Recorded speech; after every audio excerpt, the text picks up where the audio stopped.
Hi friends, today I wanted to offer you a video to help you with one of the things that I think is most difficult to teach in middle school or high school, and that's grammar. Since I'm a teacher who values engagement, and I know that when I start saying things like prepositional phrase or direct object, my students' eyes glaze over because it's absolutely the least important thing that could possibly ever be applicable to their lives. I know that I have to really up my game. I have to show up with more energy. I have to make the material more relevant, and I have to work really hard to teach grammar. But I also know that teaching grammar is incredibly important on a foundational level so that students can be strong writers in the real world, because I know that my students need a strong written face to show to the world in an age of the internet. Setting the table a little bit, a couple of things I don't like to do and a couple of misbeliefs that I'd like to dispel. Number one, I don't like to hit my students with worksheets.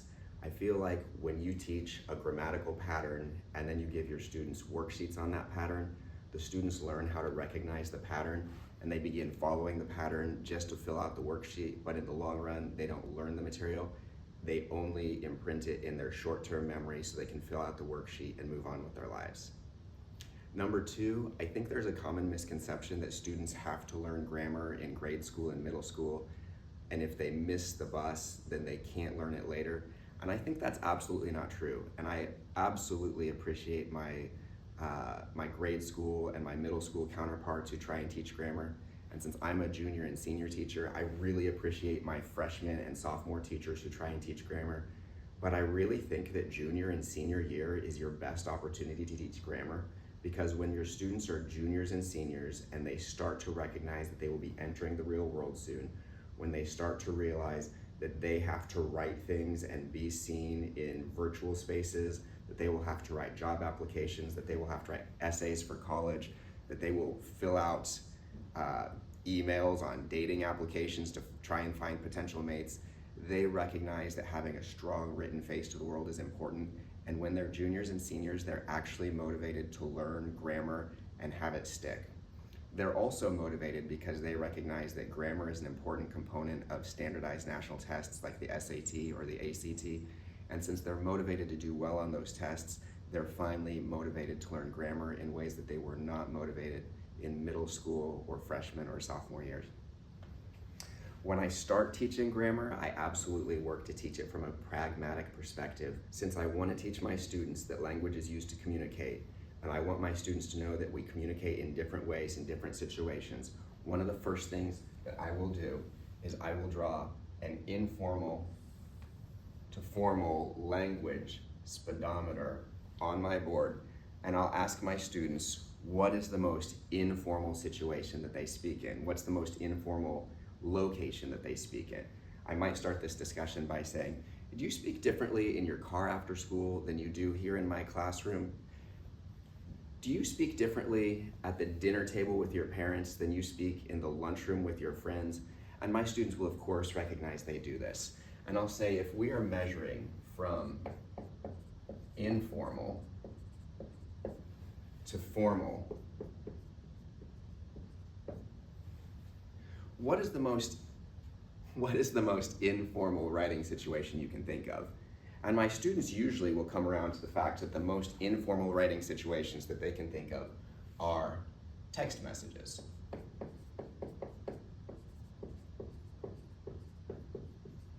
Or maybe they will say snaps for Snapchat, or maybe they'll talk about comments on Instagram, or maybe they'll talk about the message feed in their, not Twitter accounts, but they use Twitch to watch each other play video games. And then I'll say, okay, great. What's a slightly more formal writing situation where you might write something a little bit more meaningful? And they'll say something like email. And then we'll talk about how email spans kind of a range from informal to more formal. And then we'll talk about what is the most formal writing situation you can think of. And I think that we usually work up to papers in class, and then maybe research papers. Probably job applications, etc., etc., etc. And my students will begin to recognize that we speak in different ways, in different situations, and I will tell them that I absolutely believe that they should speak informally and probably speak informally often.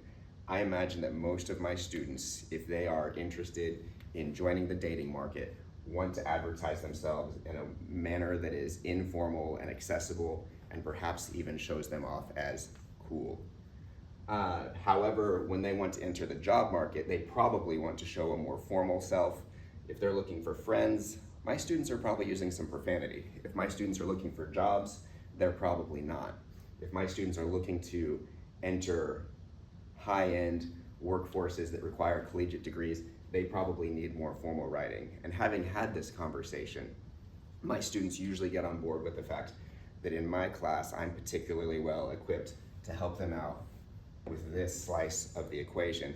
And they can readily admit that while they are very familiar with words like bet and slay and no cap and throw shade and all of these terms that they are happy to use confidently with their friends, they're not so sure about when to use me and I, whether or not they should use contractions, et cetera, et cetera, et cetera. And so this is how we will start this discussion, that we are happy that they're equipped here, but we need to strengthen their muscles over here. Having started the conversation in this manner, I usually have my students on board.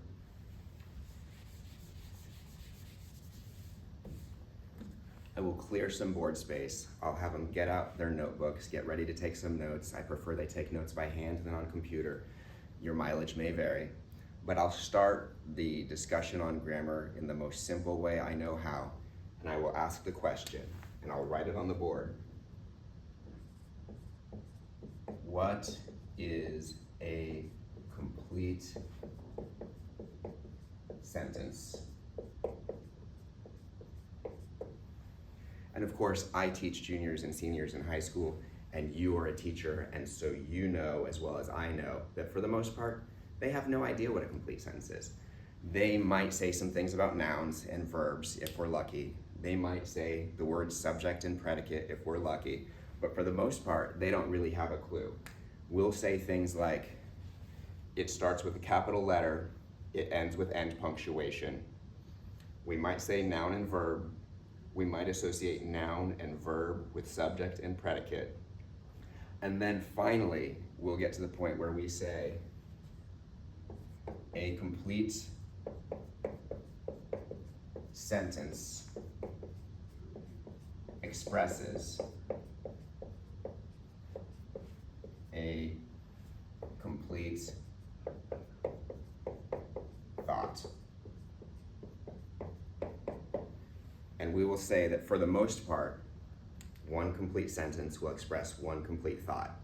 And a complete sentence will not express only half a thought, and a complete sentence will generally not express two thoughts or three thoughts unless it uses special punctuation to allow itself to do so.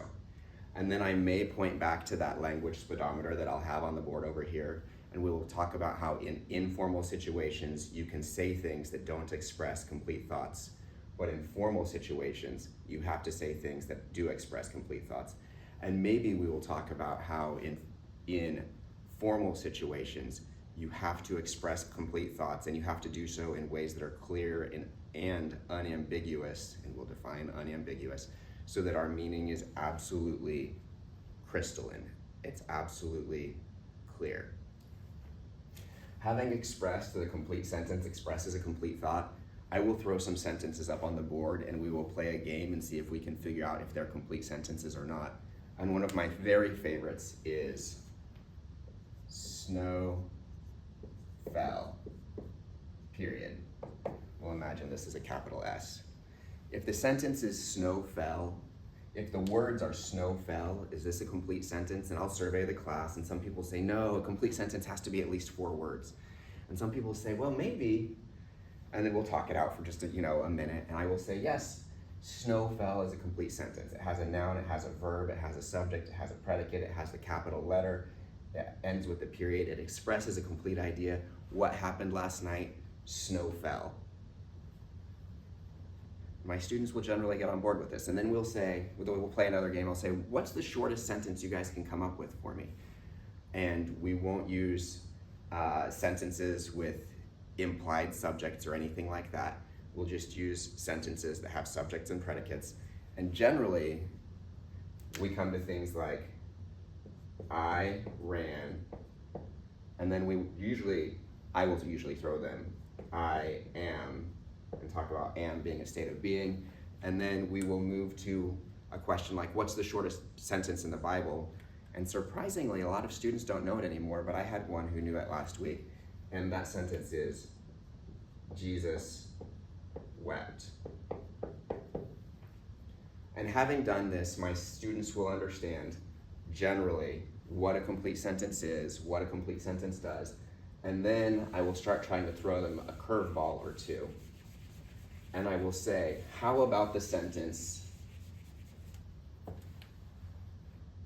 as I watched TV. I didn't write TV very well, but you know how it is in the classroom. If I say, as I watched TV, is that a complete sentence? And my students will see that there is a noun, there's two nouns, there's a verb. It seems to be that something happened, like when snow fell, but we'll talk about how the word as suggests more going on, and how since it doesn't complete the thought, it's not a complete sentence. In this situation, we would need to add something. So as I watched TV, comma, the house caught fire is absolutely a complete sentence. And if you're teaching your students grammar without lighting houses on fire and without having lions roar into the room and without any kind of violence or drama whatsoever, you're making a huge mistake. You need to keep their attention by lighting this stuff on fire. As I watched TV, comma, the house caught fire. And we understand that now as is answered. Likewise, we could just drop as, and we could just say, I watched TV, and swap this to a period, and then now we have a complete sentence again. And my students are generally on board, and I'm ready to move forward and give them some more sophisticated notes.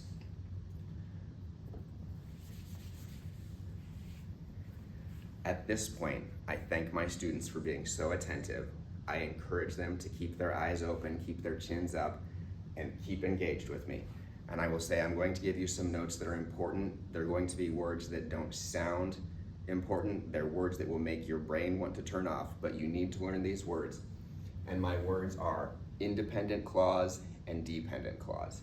And I will tell my students, an independent clause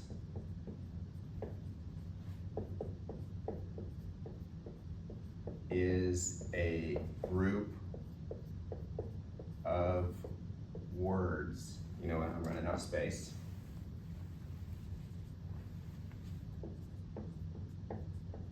That can, and I'll underline it, stand alone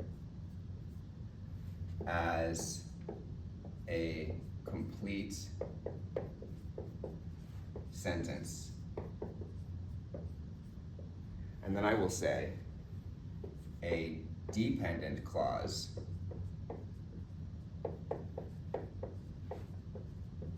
is a group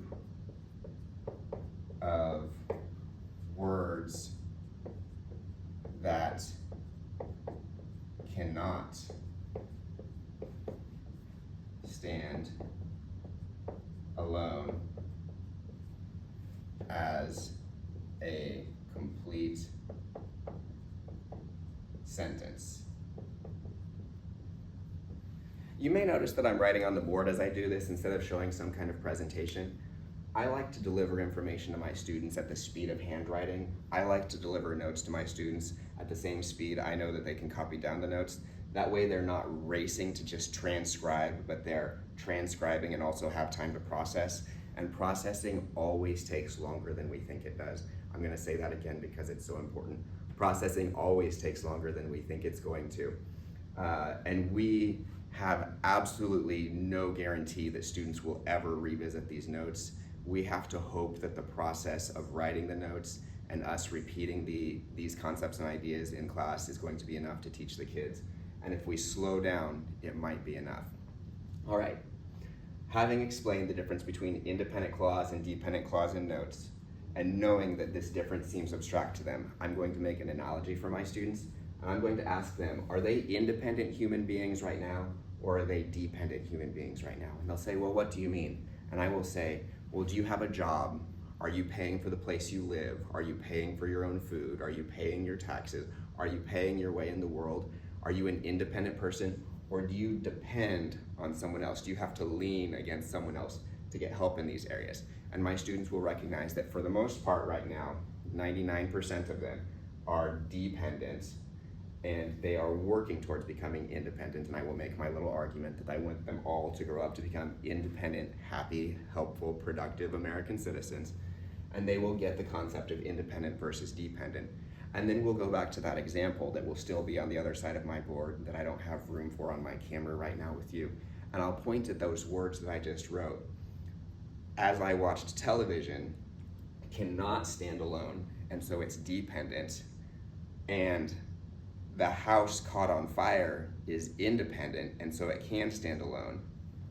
And I'll say that we can join a dependent clause with an independent clause using a comma, and I will write that on the board. We may join a dependent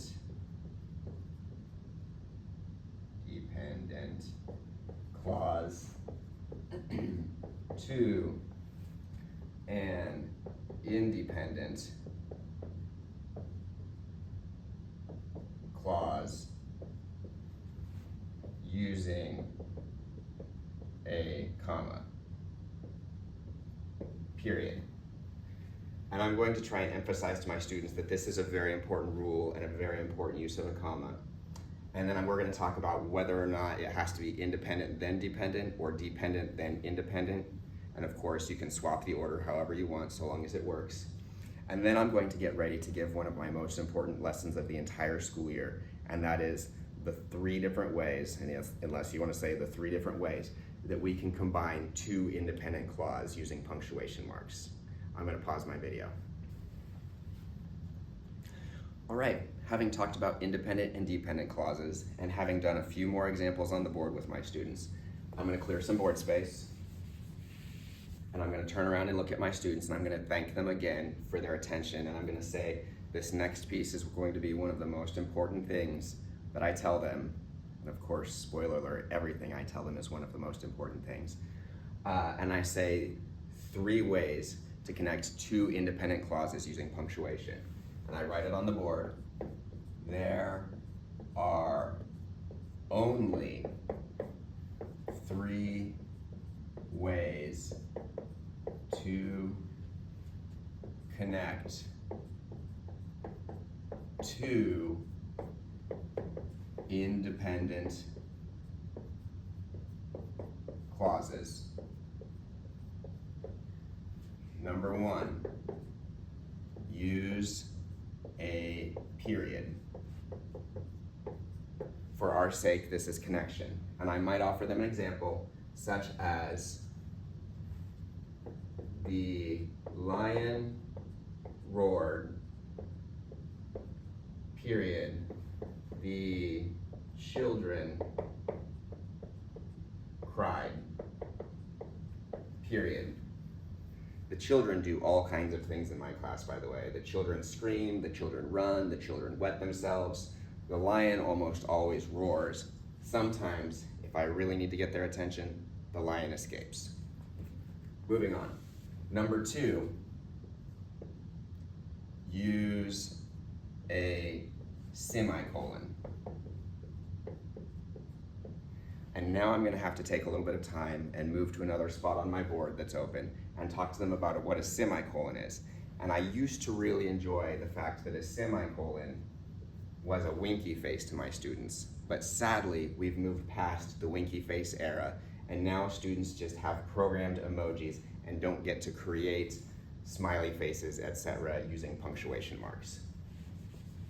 But we will talk about a semicolon, and we will discuss how a semicolon is a sophisticated punctuation mark that can, one, combine two sentences, or two, separate items in a syntactically complex list. And I will write a very long syntactically complex list on the board in which the items in the list are broken up with commas within, and then we need to separate those items with a semicolon. And I will usually do something like describe someone getting up in the morning and getting ready to go to school and the sequence of events they do. And that's usually a pretty good list. I'm not going to do it right now because I don't have the board space and I'd rather this video moved a little faster. I will write a sentence on the board with our lion, let's let him out, and I will say, the lion escaped, semicolon, the zookeeper fainted. Okay, and now I'm going to say that when we use a semicolon, it suggests that there's a relationship between these sentences that is a more close relationship than if we had simply used a period.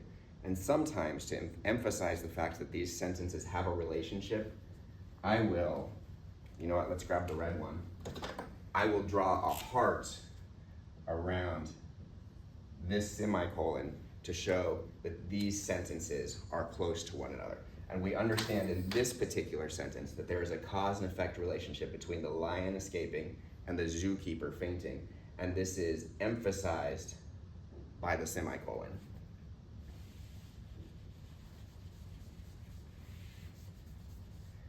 Third, use a comma and a coordinating conjunction. And now we have to pause and look back up at the page of our notes to the portion where it said that you may not combine two independent clauses using a comma, and that it says you may only combine an independent clause and a dependent clause using a comma. And I have to say that using the comma and coordinating conjunction is the way this can happen, and I will have my students, if they know them, raise their hand and share with me what the coordinating conjunction is. And because I live in a college prep area, usually one or two of my students has read an ACT or SAT prep book, and they will know the fanboys words, which I will have the other students commit to memory.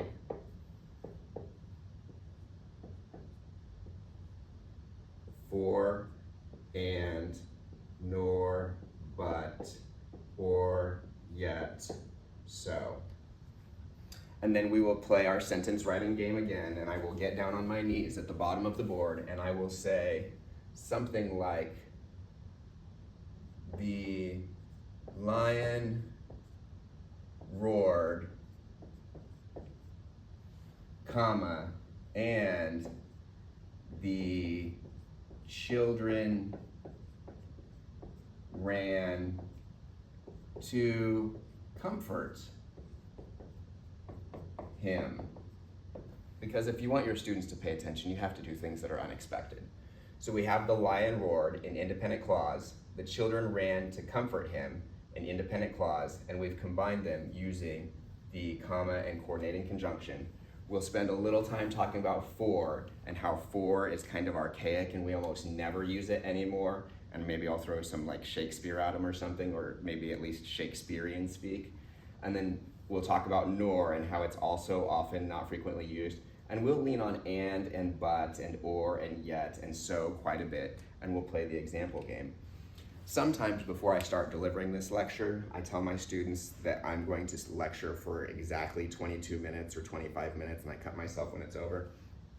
This is the first lecture in a series of 2 lectures that I often deliver.